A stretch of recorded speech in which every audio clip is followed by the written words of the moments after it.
coming from the nootropic space, there's some nootropics products out there that I'm not going to name them, but one in particular, I mean, they really do throw the kitchen sink, and you have to take a lot of it.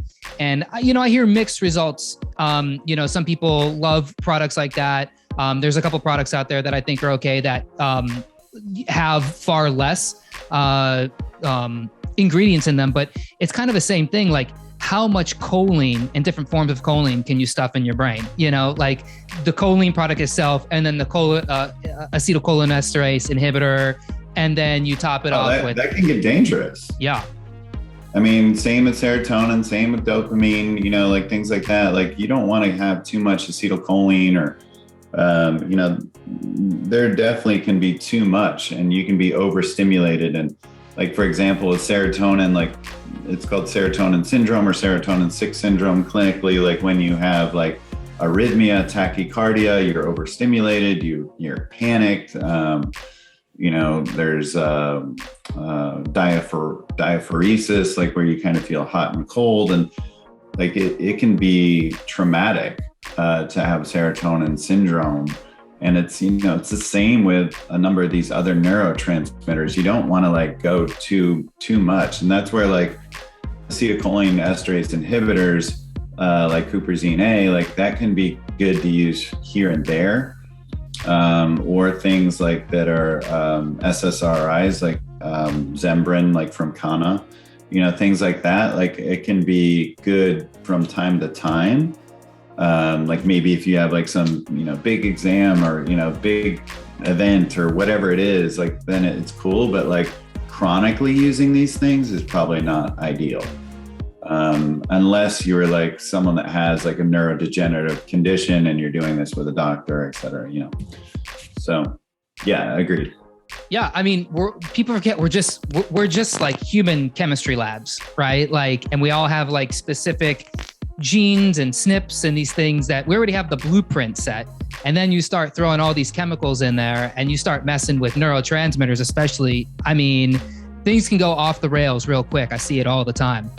Well, and you bring up something, given your specialty and your background, of all the areas in supplements that I would say it makes the least amount of sense to have like a pre-prescribed stack, like kind of like I believe the product you're talking about, like it's not ideal. Like when I started doing this 20 plus years ago, like you get on Reddit boards or message boards and everyone's stack was very different because everyone's brain chemistry is very different.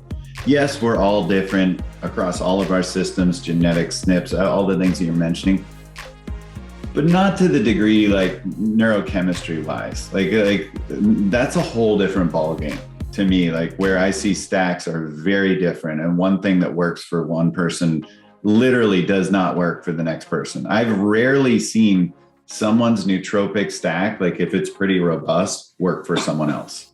It just doesn't. Like it's so different. So like that's where like these guys like say, like, yes, like, well, let's start with like your, choline base, it could be like using CDP or alpha GPC or both or whatever. And then like, let's, add something from there, like maybe some race tam or whatever. And then like keep kind of stacking up and going, one thing at a time, but like just getting some pre-made stack, sometimes that can be too much. I mean, I'm not saying it's impossible. It can work, but it just seems to me that typically you need to kind of work from the ground up with nootropics. I think you're right. And that's actually partially why I started this whole channel and website, because I see all of this happening in the nootropic space and in the biohacking space. People will go on these boards, whether it's Reddit, Facebook, whatever it is. And, people who are new to these groups, and I run some of these groups, so I see all these posts. They go, "Hey, what do you think of these? What do you think of my stack?" And I swear, you have to hit continue reading like 3 times because it just goes. and goes, it's like, dude, are you spending $500 a week on supplement? Like just do cocaine. I don't know what to tell you, man. Like, this is a bad habit.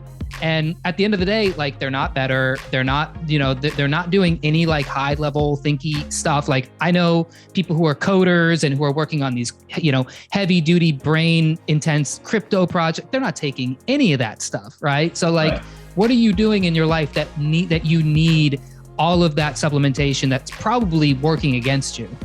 Right, exactly. And that's a great example. Like, for example, going back to choline and acetylcholine specifically, yes, that's often the foundation of these nootropic stacks because you will burn through acetylcholine.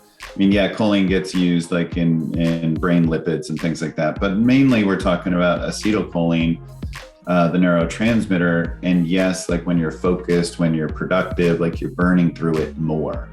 But the question is, to your point, how neurologically active and productive are you day to day? And if you're someone that's, a Navy SEAL, like maybe you need X amount, but like if you're someone that's just, doing like day-to-day work, maybe you don't need that amount. And, this can also vary, like, what you might need during the weekday might be different than the weekend. And that's where kind of playing around with this stuff and understanding your neurochemistry can be super helpful.